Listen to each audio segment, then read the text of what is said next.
Vincent's creates, and a few experiences we've had that have really influenced our lives. So, it's an early Saturday morning in late November, and it starts identical to Saturdays past. I get up, wash my face, and throw on the first pieces of clothing I see. Who knew how my choice of dress would affect the outcome of the whole day? Every Saturday, different youth groups from around Long Island take turns helping out the local soup kitchen. And today, it was our turn. We are a youth group that advocates for those who do not have a voice, bring justice to the oppressed, prays for people in need, and represents youth in a positive light. This is the Young Vincentians. This is us. The smell of cooking food and used clothing fills my senses with a familiar bitterness. We all pitch in wherever needs the extra help in order to get everything done. We finally open the doors to the public and with an eagerness to help and serve. It is easy to tell who hasn't eaten in days and the ones who will need help picking out a newly used winter coat. As they converse with familiar faces, we call out that the meal is ready and the lines begin to form. As each pass by, I attempt to make a friendship with a warm smile and a plate of hot food.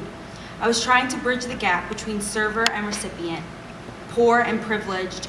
Weren't we all just human beings? However, at times the intentions were lost, their eyes focused on the North Face logo and the UGG boots adorning my feet, and all they saw was a teenage girl looking to build her resume. In my confusion with the curtness some people directed towards me, it dawned on me how humiliating it must be for someone to swallow their pride and show up to a soup kitchen. I admired the single mothers and large families who had to change their priorities and put the well-being of their families first. Through these moments, I have acquired an instinct to help others.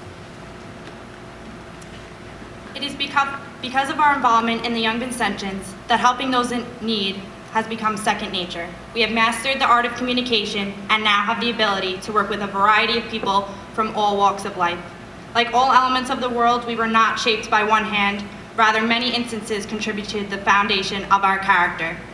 Food and coat drives, special needs dances, and visits to the local children's hospital all played a part in transforming our youth group's mission statement into the mission statement of our lives.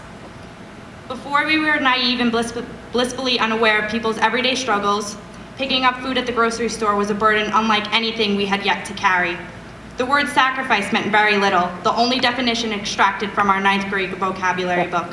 Sacrifice took on a whole new meaning. We watched strangers drop bags of food into the cart. They were the catalyst for faith and action, and we simply extended their kindness. Life is a force to be reckoned with.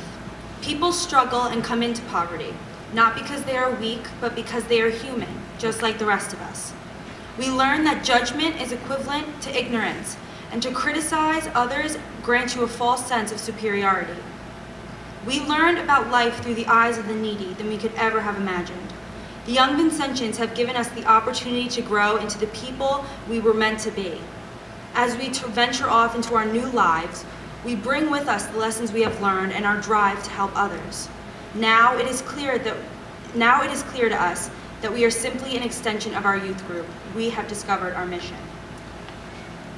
And finally, as an extension of this, the finding of our mission was fueled by Tom and Doug, without whom we wouldn't have realized who we are meant to be. So we would like to thank them for their tremendous role in our lives. Thank you, everyone, and God bless.